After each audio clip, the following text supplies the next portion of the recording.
कुछ वक्त पहले अमरोहा के बावनखेड़ी गांव की रहने वाली शबनम एक बार फिर से सुर्खियों में थी। शबनम ने कई साल पहले अपने 7 घरवालों का कत्ल किया था। उनमें एक मासूम 10 महीने का उसका भतीजा भी था जिसको शबनम ने ख़ुद गला घोंटकर उसकी हत्या की थी। शबनम ने यह कत्ल अपने आशिक सलीम के साथ मिलकर किया था। सलीम 5वीं पास था। शबनम शिक्षा मित्र हो चुकी थी। उनकी मोहब्बत थी, इश्क था। उन्होंने उसके जुनून में आकर के पूरे परिवार का सफाया कर दिया था। उसके बाद उसने ड्रामा किया, लेकिन पुलिस ने जो इन्वेस्टिगेशन की, पुलिस ने जो जांच पड़ताल की, वो काबिल तारीफ़ थी। उस वक्त के जो इंस्पेक्टर गुप्ता थे, उन्होंने बड़े काबिल तारीफ़ तरीक़े से उस मामले की तहक़ीक़ात की थी और मामले को आईने की तरह खोल करके सामने रख दिया था। ख़ुद अदालत ने भी उनकी उस तफ्तीश की, उनकी उस इन्वेस्टिगेशन की तारीफ़ की थी। तो ये मामला जब सुर्खियों में था क्योंकि उसको फांसी की सज़ा हो चुकी है और फांसी की सज़ा को उसकी हाई कोर्ट, सुप्रीम कोर्ट और राष्ट्रपति ने भी बरकरार रखा है। अब बच्चे की तरफ से कोई अपील लगाई गई है, उस पर गौर व फिक्र हो रहा है। तो जब ये मामला सुर्खियों में था तो हमारे एक मित्र ने, जब हमने एक उसके वीडियो के द्वारा उसकी कहानी आपके सामने रखी, तो हमारे एक मित्र ने मैसेज करके कहा कि कितना बेहतर होता कि अगर शबनम की शादी सलीम से कर दी जाती तो ना शबनम हैवान बनती और ना ये सब कुछ होता।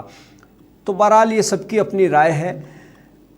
अब उसके बाद कुछ दिन पहले एक गुजरात के अहमदाबाद के रहने वाली आयशा नाम की लड़की, जिसकी उम्र 23 साल, उसने ख़ुदकुशी करके मौत को गले लगा लिया। आयशा ने ख़ुदकुशी अपने शौहर के अत्याचार से परेशान होकर की, क्योंकि वो उस पर अत्याचार करता था। और आयशा ने ख़ुदकुशी करने से पहले वीडियो भी बनाया। वीडियो वो सोशल मीडिया पर काफ़ी वायरल हुआ। उसके बाद से दहेज के ख़िलाफ़ काफ़ी आवाज़ें बुलंद हो रही हैं। इसमें शबनम के मामले और आयशा के मामले में कोई ताल्लुक़ नहीं है, दोनों अलग अलग मामले हैं। लेकिन इसमें एक चीज़ समानता है, वो है अत्याचार। शबनम जहां जालिम औरत, उसने अपने 7 घरवालों का आशिक के साथ मिलकर कत्ल किया, वहीं आयशा मजलूम लड़की, जी हाँ पीड़ित लड़की, जिस पर उसका पति जुल्म करता था। शबनम ने अपने घरवालों पर जुल्म किया, बल्कि उनका कत्ल तक कर डाला। तो वहीं आयशा पर उसका शौहर आरिफ जुल्म करता था। दहेज के लिए वो उसको तरह तरह से प्रताड़ित करता था। एक बार तो उसने उसको कमरे में भी बंद रखा और कई दिन तक खाना भी नहीं दिया। वो परेशान हो गई। किसी तरह से उसने पड़ोसी के मोबाइल से अपने घरवालों को फ़ोन किया और अपनी आप बीती बताई।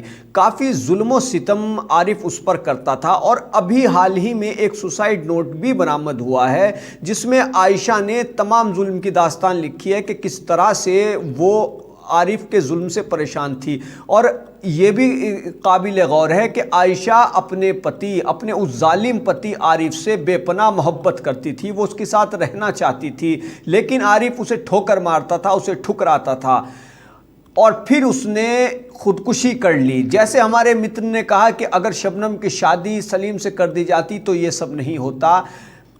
हालांकि इन बातों का अब कुछ मतलब नहीं है, कोई मायने नहीं है, लेकिन समाज को ये दोनों घटनाएं झकझोर देने वाली हैं।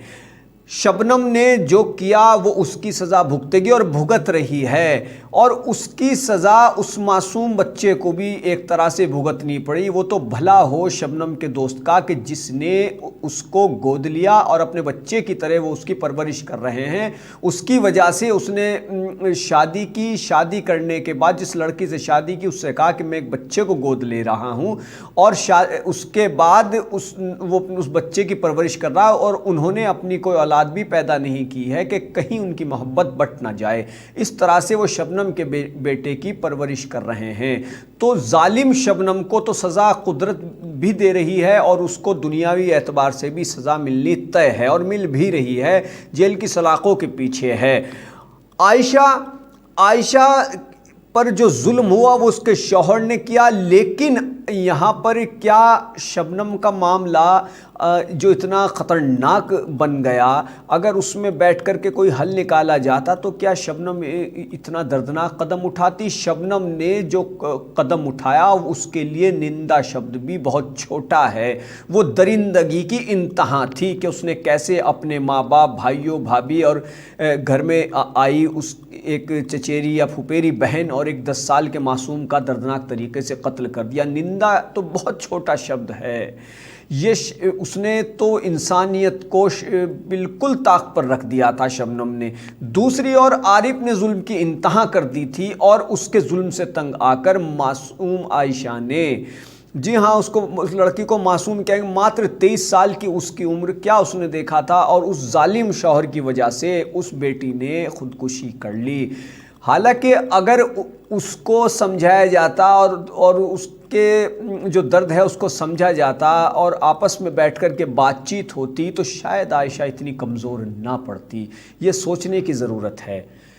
आयशा की खुदकुशी के बाद से दहेज के ख़िलाफ़ आवाज़ें बुलंद हो रही हैं। सामाजिक संगठनों से लेकर मुस्लिम धार्मिक संगठन भी आगे आए हैं। सभी धर्मों के गुरुओं ने इसकी निंदा की है और Muslim personal law board, all India Muslim personal law board ने तो बाकायदा एक सख्त कदम उठाया है और उन्होंने कहा है कि दहेज जो मामला सामने आता है, देते हैं लेते हैं, उनका बायकाट होना चाहिए। और बोर्ड के सदस्य मौलाना रशीद फिरंगी महली जो प्रसिद्ध मुस्लिम विद्वान हैं, उन्होंने तो बाकायदा अपील की कि मस्जिद के जो इमाम हैं वो जुमे की नमाज से पहले खुतबे में लोगों को संबोधित करते हुए दहेज की बुराई के बारे में बताएं, दहेज कितनी ख़तरनाक चीज़ है ये बताएं और इसके अलावा सही बेहतर ज़िंदगी गुजारने के तरीक़े भी बताएं। उन्होंने कहा इस्लाम में दहेज लेना देना दोनों हराम है, दहेज नाम की कोई चीज़ मज़हब में है ही नहीं है।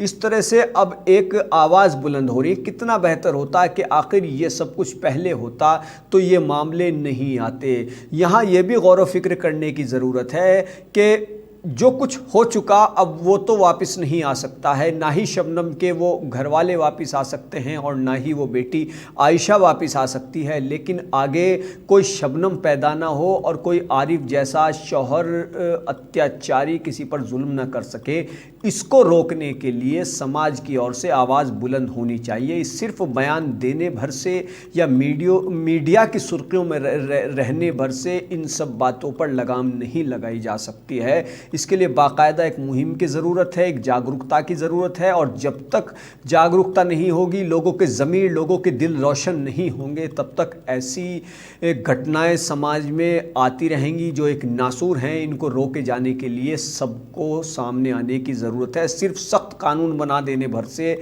कुछ होने वाला नहीं है। कानून भी ज़रूरी है जो सरकार ने बनाए हैं, काबिल तारीफ़ है। दहेज के ख़िलाफ़ सख्त कानून मौजूद है, लेकिन उसके बावजूद भी दहेज की आग में आए दिन रिश्ते जलते रहते हैं, बेटियां बलि चढ़ती रहती हैं, माँ बाप कर्जदार होते रहते हैं, परेशानियां उनके सामने आती रहती हैं, दिक्कतों से रूबरू होना पड़ता है। तो इन सब को रोकने के लिए, शबनम जैसी हैवानियत को रोकने के लिए और आयशा जैसी बेटी पर जुल्म रोकने के लिए समाज की ओर से आवाज़ बुलंद होनी ज़रूरी है। और इसके लिए सामाजिक तौर पर जागरूकता अभियान चलाया जाना चाहिए। लोगों के ज़मीरों को रोशन किए जाने की ज़रूरत है। तो हमारे चैनल को ज़्यादा से ज़्यादा सब्सक्राइब कीजिए, वीडियो को लाइक कीजिए, शेयर कीजिए। धन्यवाद।